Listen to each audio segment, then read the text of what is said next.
All right, let's try this again. We've got a guy right now, the former president, running for office, openly saying that he promises to essentially be a dictator. I'm sorry, but kiddingly saying that he would be a dictator for one day to close the borders from, wait for it, criminals and illegals pouring into the country is not dictatorship, it's called leadership, something that you and open border Biden likes a lot of. She can't say shit. Look at her face. Y'all, they canceled the broadcast, so I don't even think it got shown.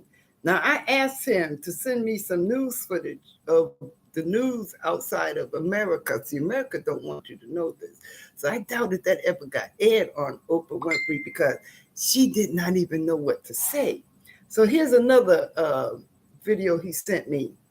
I will say that in every democracy around the world, we are seeing a rising movements of. I will say that in every democracy around the world, we are seeing a rising movements of skepticism about democracy itself. Citizens cannot take their democracies for granted, and that means standing for democracy against authoritarianism in favor of the peace and prosperity that ensures a better future for everyone. I'm sorry, but I'm not sure what democracy you're talking about since you were so worried about people being skeptic about it. Because as far as reality is concerned, your government and many other democratic governments are controlling the flow of information on what their citizens can and cannot know about. You're expanding government regulation of online speech. You frame people protesting your government and your mandates as violent extremists. You froze their bank accounts. I mean, you basically call every criticism against you hate and hate speech. None of that is democracy.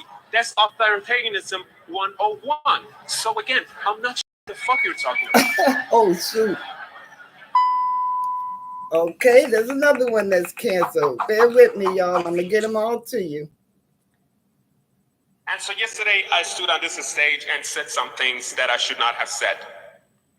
But we all deserve a second chance. So I would like to apologize to absolutely no one.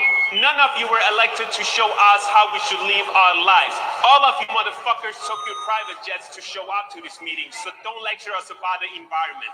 I ain't eating bugs. You can eat this too, and your fake climate agenda can go fuck. Lord have mercy. Y'all ready for another one? A communist regime that's going to rule of Earth? Absolutely not. And aside from a bunch of power-hungry psychopaths in this room, I don't think anyone else is. But what I am ready for is for all of y'all to go fuck yourselves.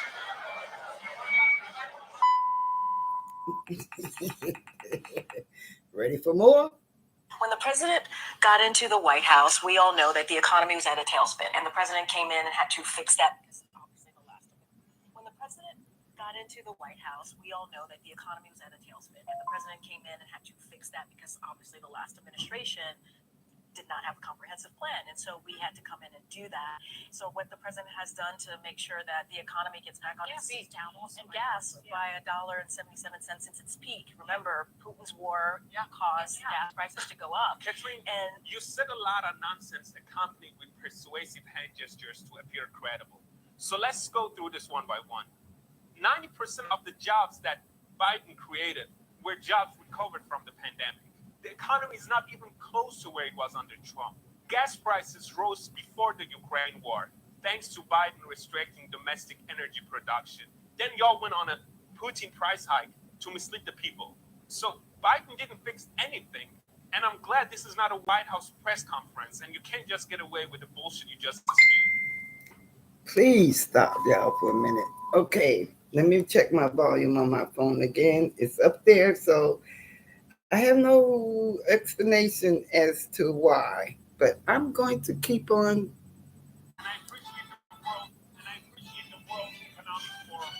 Hope y'all can hear this. We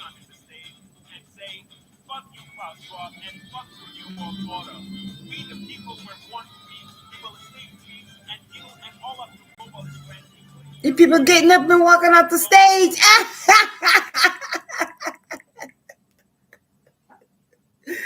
Lord have mercy. Hello, Moto. Hey, I'll call you back later. Okay, now where was I? I'm trying to see why my volume is cutting out. Okay, here we go. Populations. Oops, there got my phone. Okay, so this one, I went to that one, went to that one, I went to that one. And here go one. To be vaccinated, to wear I'm masks. sorry, but I think it's time for you and the World Health Organization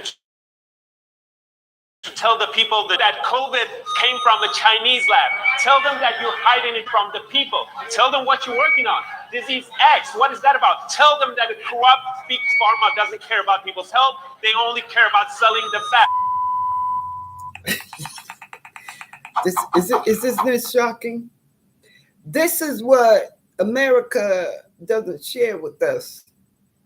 First of all, we want to thank you for everything you did to protect our country. I'm sorry, what exactly did you protect the country from?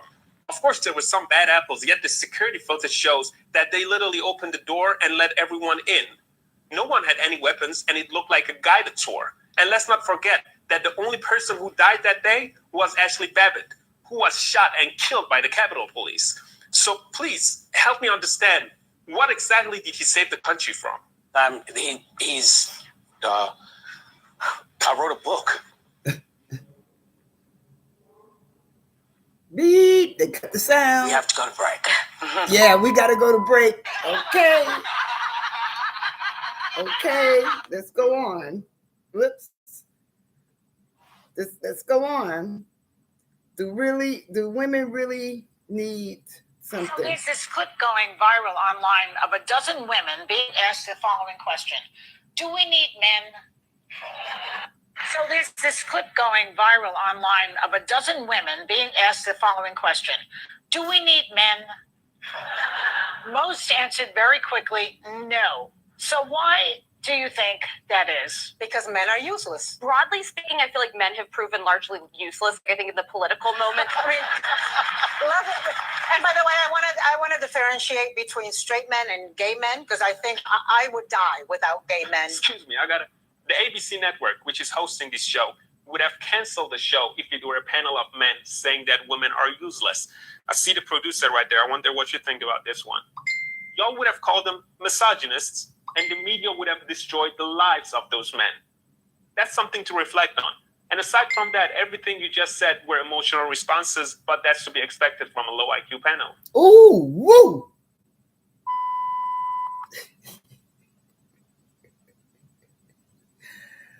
Oh boy, this is. Whether it's Ukraine, whether it's expansion of NATO, what's happening in the Middle East, but also Mika brings up a great point. Joe Biden has visited 2 war zones now, hot, active war zones. The first president to visit any war zone since Abraham Lincoln. That's exactly what Joe Biden's done twice, a hot, active war zone. Joe, is what you said supposed to be a good thing? Because the expansion of NATO under Joe Biden caused chaos. Russia-Ukraine war started under Joe Biden. Hamas-Israel war. You see all of this, people coming out speaking, and they're canceling the network, and they're canceling this man out because he's out here exposing things that are going on. This is world news, but we won't hear it on our channels. Ain't that something? All you hear was bleep, and then even with Whoopi Goldberg. I wanted to make sure I got them all. We continue to call on governments to maintain surveillance and sequencing for their populations to be vaccinated, to wear masks. Okay, we got that one. But I'll go through these, but I had to share this with you live. Okay. Now, when I told you all that, we only see American news and what America is involved with and how other countries are viewing what's going on in America. And as far as we know, it's all good rapport. But countries out there are getting on there and basically don't go along with Kamala Harris and Biden and Putin and all of that. And they got a discussion going on that we won't even hear nothing about. Now, this is something to think about. If you like this, send me your likes. Give me a coin or two, because, hey, I'm broke. Or share this, because this is what's important. See, when my son sends me this information of what they're viewing on TV about America or what they're posting, I'm going to put it out there to you Americans so that we can get the full extent of what's going on. Again, have a blessed holiday. Thanksgiving is a traditional holiday. It was a massacre for the Indians. Let's not forget about that, because these people didn't have the adequacy to use knife, forks, and utensils. They were massacred. And they were called savages. And that's the side of America history they don't want you to know about. It's called the Massachusetts Massacre. And that's what happened. So all the help that they gave them and teaching them how to process vegetables here that will grow here, the wheat, the grain, the corn, and all of that, they showed their appreciation by cooking a good meal and inviting the Indians to come on, let us throw a feast. And then when them people started reaching for the food with their bare hands, they called them barbaric. So thank you, and share this video. So the rest of the world out there, they're talking about New World Order, they're talking about things, but America is keeping all of this shit quiet. So share the news. Love y'all, and have a blessed, safe day tomorrow, okay? Be awareness of others. If you're out there celebrating too hard, you got to get in the vehicle. We all want to be home or come home, so look out for one another. Protect our kids and youth in the vehicles. Remind of that if you feel like you could, hey, it's going to talk you into that. You can drink and drive or be under any kind of influence and drive. So be aware and keep your celebration to a max. Ask your family you can fall out on the sofa because you can't drive, or anywhere out on the floor, because we want to keep everybody safe. So love y'all. Have a blessed holiday, and I'll talk to you next time. All right. God bless you all.